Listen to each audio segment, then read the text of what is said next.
Guys, ito po, meron tayong na-recover na painting ko pa noong, hindi ko alam kung anong year ito na, baka 80s po, mga 80s. So, na-recover ko to sa isang ah, bidding store. Di syempre, kung sa akin ito, ako gumawa nito, binili po natin. Yan, i-restore ko na lang. Titignan po natin kung hindi na i-alis yung ating pirma. Tayo mag-uumpisa. Siniled na oh. Aeron tape. Tanggalin natin. Usually dito naman sa mga limandang side ang ang mga pirma Nakikita natin kung akin nga talaga to. Syempre pagka sa akin talaga meron pong pirma. Tagal na to 80s kasi marami po akong ginawang painting year 80s.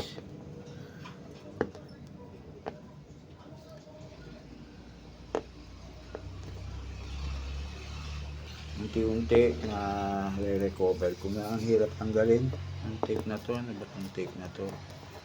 Yun. Uy.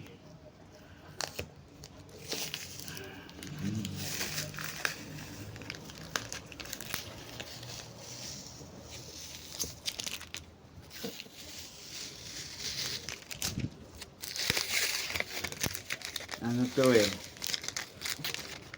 board, panel board, ano tawag dyan, laminated board yung aking pinaggawan noon.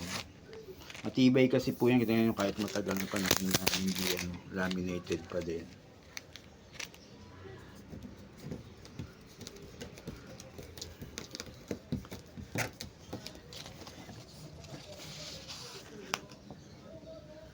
Wala dito.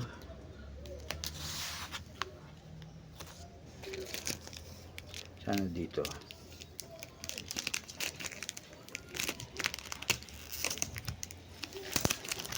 Ayun. Oh.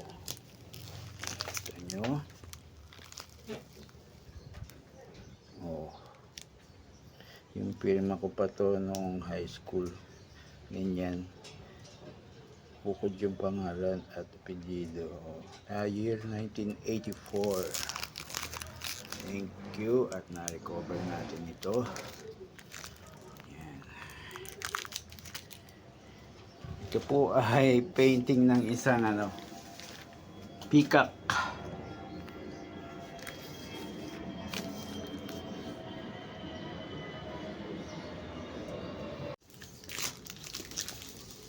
Tanggalin na natin ito.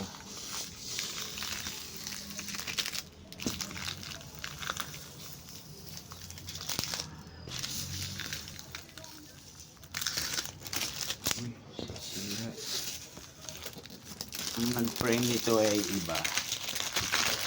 Noon kasi natatandaan ko, nabili sa akin to. Siguro pina-frame niya. Ang ganda ng frame Store po natin yan.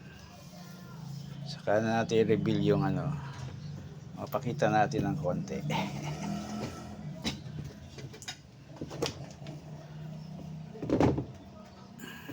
Ayan po.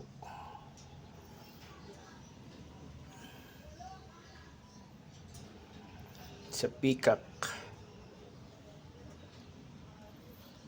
Likha ko pa noong 1984.